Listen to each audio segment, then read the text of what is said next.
Hello, everybody, and welcome into another edition of the Prep Red Zone Coach's Corner. I'm your host, Michael Knight, the director of Prep Red Zone Oklahoma. And every single Wednesday, we're sitting down with a first-year head coach. And as you see, we got another one sitting directly next to me, and that is Harry Wright, the head coach, new head coach of the Bartlesville Bruins.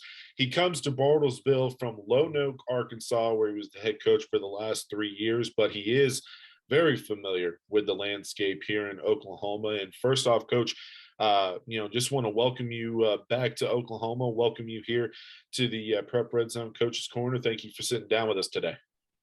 Appreciate you having me. Now, I mentioned a little bit your background of having a background here in Oklahoma, being familiar with Oklahoma and the high school ball that's played here. Just give us a sense of your background, where you come from, and some of the coaching stops that you've had on the way to now being the head coach of the Bartlesville Bruins. Yeah, so I just finished in my 15th year total coaching, and I spent half of that in Oklahoma and then the last half in Arkansas. But I graduated from Eufaula High School, so obviously, spent all my playing career in Oklahoma. Went to college in Oklahoma at Bacone College in Muskogee, and then went down and worked for my high school coach at Eufaula. From Eufaula, but he was actually the head coach at Medill at the time down in southern Oklahoma. Stayed there for 3 years, went to Antlers for 2 years. Then I went to Wynnewood, a Class A team that was really successful. Ended up my last stop in Oklahoma was at McAllister. Had a good run at McAllister, and then took a defensive coordinator job when the head coach of McAllister, we went and started a new school in Northwest Arkansas at Bentonville West. Stayed there for 4 years, and then went to Lonoke for the last 3 as the head coach. Now, I didn't realize that you're a Brian Pratt guy. When he took that job and that Bentonville West program started a few years ago, I hated to lose Brian just because, he's a great coach, great guy. He's always fun to deal with. So, taking that job and going over to Arkansas, being familiar with Oklahoma, you played high school ball, college ball, you started your career here.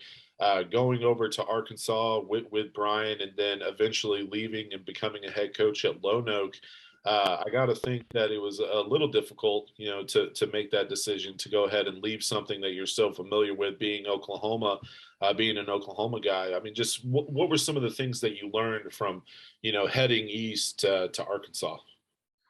Well, the biggest thing was getting an opportunity to work with Coach Pratt some more. He's one of my mentors, and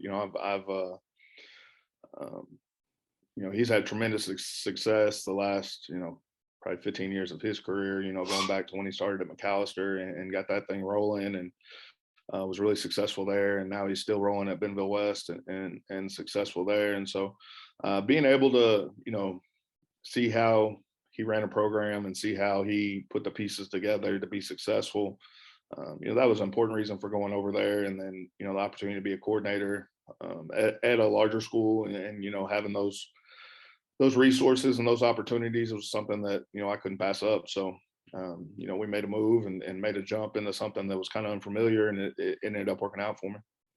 What were some of the things that you could take away from that process? Because that's something that maybe some people in Oklahoma don't realize, but Bentonville West, when you and Coach Pratt went over there, and plenty of other coaches, they didn't even have a program. I think recollecting that time, that first year you guys were over there, it was basically just like coaching freshman ball, right? Or something along those lines, where the school still hadn't opened.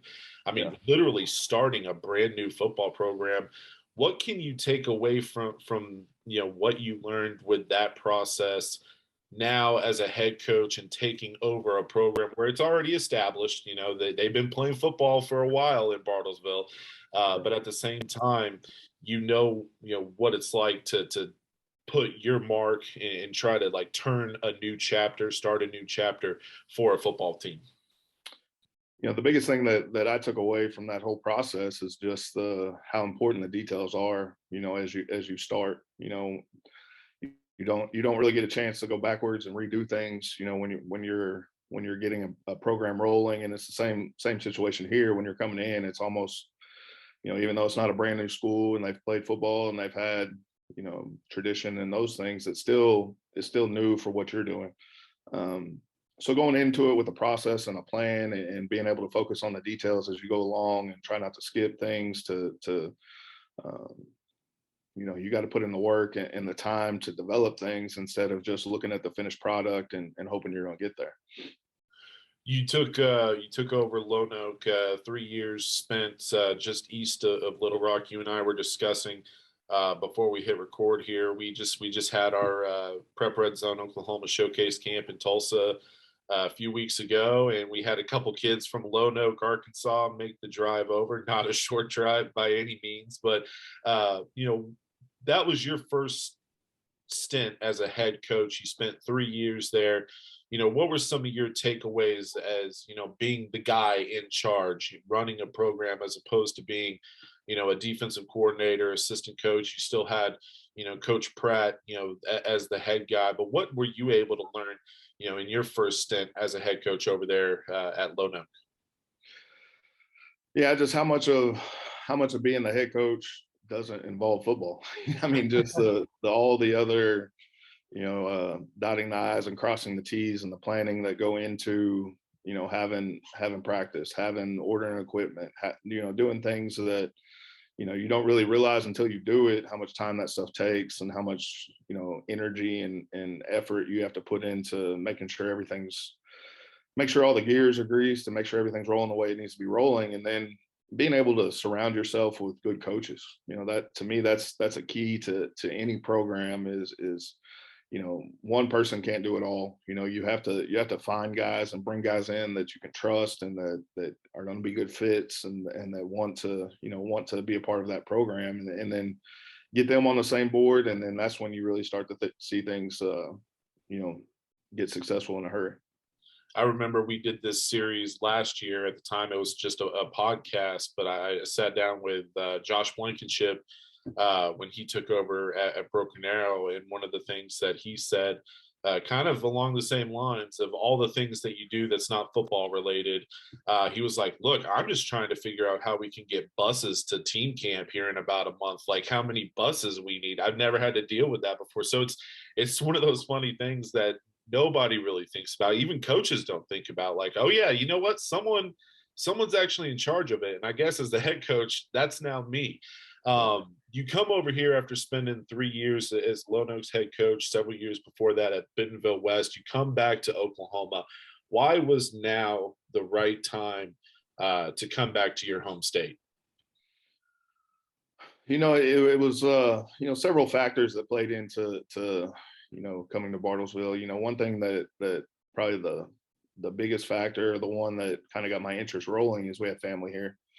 My wife's from this area. I have a 9-year-old son. So, having the opportunity to, he's getting at that age where he's playing baseball every week and basketball every week and football every week, and having that opportunity for family to get to see him go play on a Tuesday night, where when you live over by Little Rock, they're not going to see it, they're not going to be able to make that trip to see that. So, that was important. Finding somewhere that I could be long term, be able to, see him start his school ball and then see him progress through high school and be able to stay somewhere and get roots down. And then, from being around this area and coming around this area with my wife's family for the last 20 years, I always thought Bartlesville could be kind of a hidden gem, a hidden pocket, something that if it was developed and if you could get it rolling, it could be one of those. I look back to what Bixby was 20 years ago. The kind of suburb of Tulsa that when they were traditionally, when I was in high school and even when I first started coaching before Coach Montgomery got there, they had a little bit of success, but it wasn't like what they've had recently. And so, I look at places like that. We have the facilities, we have you're the one school town that's not on a split, so you're not going to have to worry about those types of things. And so, being able to come in somewhere like that and build it, where they haven't had a whole lot of success recently, and then being able to get that turned around and find a place that you can sustain that, I think was important. You mentioned Bixby, and obviously with the landscape of 6A2 moving forward, there's a lot of happy coaches in 6A2 that the Bixby Spartans are no longer in 6A2. They're up in 6A1. Obviously, they had an unbelievable run, right? 7 titles in 8 years. I got to think that that probably was a nice bonus to take the job. For sure. I mean, I still think it's a very talented conference. Yeah. Obviously them getting out of it is a huge is a huge plus. But I mean, you still have a lot of really good teams in the conference that and you take away what Bixby's done the last 7 years. Stillwater, Booker T. There's a lot of schools that if Bixby wasn't there, they probably would have been the one winning 7 or 8 during that time. So I mean, it's still very competitive and very wide open now. I think more than what it was obviously with Bixby was kind of just head and shoulders above everybody. You mentioned this Bartlesville program, and yeah, the last couple of years, there's been some struggles, but people. I mean, you don't have to go very far back to see when Bartlesville was successful. I mean, within the last 10 years, they had good teams. I mean, I think it was 15 or 16. They made a run to the semifinals. They had some good players, some good teams that not only made playoff appearances, but lengthy trips into the playoffs. Games short of playing for a state championship. In your mind, taking this program over and wanting to turn things around, how much does that help? Knowing that, look, yeah, last couple of years there's been some struggles, but this is a program that has a rich history, and you don't have to go very far back to see, a Bartlesville team that's had success not only in the regular season but in the playoffs. Yeah, for sure. And I think looking into Bartlesville as a community and Bartlesville as a school, they've been one of the top tier places to live, to have your kids go to school. Recently, they've put a ton of money into their athletic facilities, which has made a big difference. And so, I see the growth and I see the money and the resources that they're putting into athletics to make them be successful. And so, for me, that's a huge plus when there's not a lot of schools that in the middle of COVID put in a brand new press box and completely redid their visitor stands. And so I mean it's I see that they've put priority into their athletics and trying to make those programs better. And so that was enticing to me, is that if you can sustain a coaching staff and sustain people in here and have that be able to build that program, I think it is something that could the sky's the limit. You were hired back in February. You've had several months on the job, spring ball right around the corner. What have you learned about your team, as we look ahead to spring practice, and some of the guys who have stood out to you so far? What have been some of the things that have stood out since taking the job back in February? Yeah, I mean the biggest thing was I'm a huge weight room guy, so we hit the ground almost immediately and redid some things that they were doing in the weight room, and just really put an emphasis on it. Not so much that it was they weren't lifting; it was just really put a lot more emphasis on what we're doing and how we're pushing ourselves to get better, and we've seen some really big gains. With that, I look at somebody like JD Atterbury. He's a three-sport guy, played a little bit of linebacker last year, but has all the measurables that you can. I mean, he'll be a 500-pound squatter. He'll be a 4 or 5 kid. He's a 300-pound bench presser by the time season rolls around. And so I really see the effort that he's put into the weight room, along with another senior, Caden Brown, who played last year at some receiver. And then I've been excited about some of their younger kids. The quarterback that stepped in half of the year last year as a freshman, Nate Neal, has had a huge offseason and really changed his body to where he's added some weight and added some strength and still was able to actually get faster while doing that. Noah Darnell and PJ Wallace, both freshmen last year that played on the high school team, that have had a really good offseason and just continue to develop. And so I'm excited to see what they can do. They kind of got thrown into the fire last year, which wasn't the best thing for them probably, but for the future moving forward, to have several sophomores that had varsity playing experience will be a plus for us moving into next year. Yeah, look, I mean, it's one of those things where, when you're putting in a kid that young, it's tough, right? But at the same time, by the time they're juniors and seniors, it's like, man, this kid has been here forever, and he knows everything like the back of his hand at that point. For any Bartlesville fans that might be watching this and want to look ahead to the 2022 football season, what should they expect from your version of the Bartlesville Bruins? You mentioned, being a defensive coordinator in the past. I'm assuming you're more of a defensive guy, but what can we expect from the Bruins, for this fall?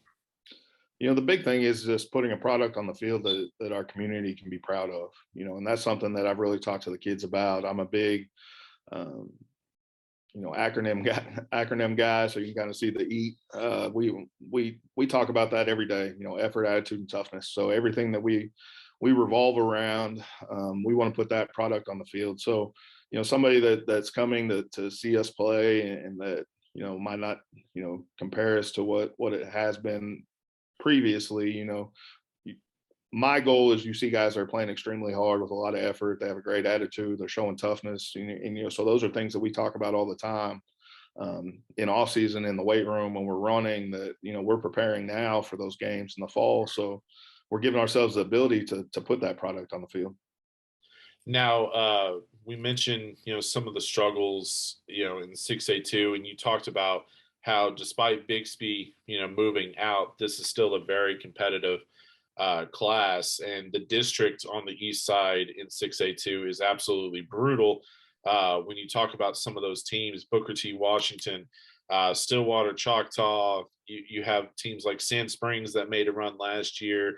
Muskogee's a very young team. So when you look at the landscape in 6A2, where you guys are at right now, what has to happen between here and this fall, for the Bruins to have a successful 2022 campaign? For us, we've just we've looked at ourselves more than anything.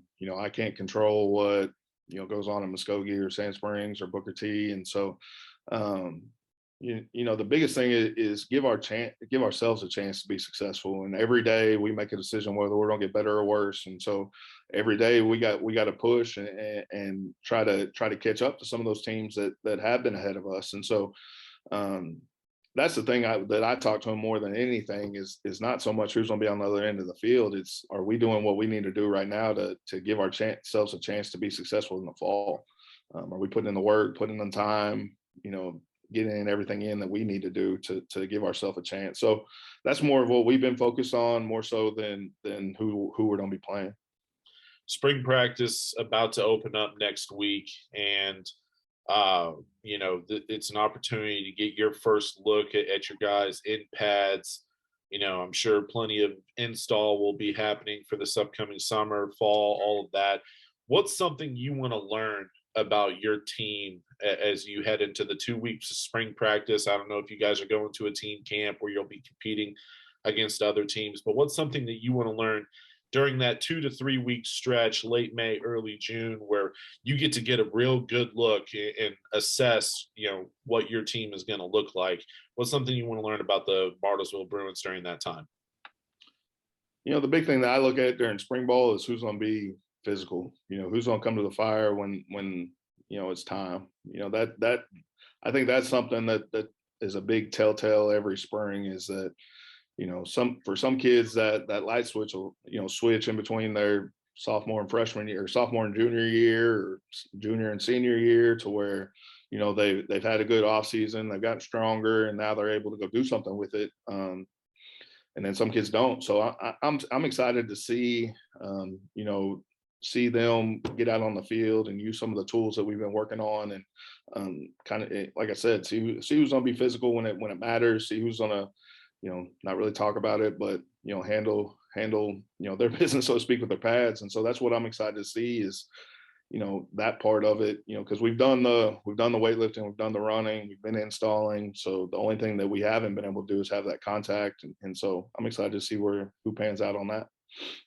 Well, Coach, welcome back to Oklahoma. Really looking forward to seeing what the 2022 Bartlesville Bruins look like. Glad to have you back in Oklahoma. And I agree with something that you mentioned earlier, that Bartlesville, it just feels like one of those programs, one of those communities that is kind of like a sleeping giant. Like there's a lot of potential there. There's a lot of opportunity there for them to be one of the big boys in Oklahoma high school football consistently year in and year out. And looking forward to seeing if you're able to wake up that sleeping giant starting this fall. And one thing's for sure, you guys are going to look slick. I've always been kind of appreciative of those sky blue colors. Some of those uni combos are pretty sweet at Bartlesville. So, Coach, happy to have you back in Oklahoma, and thank you for sitting down with us here today.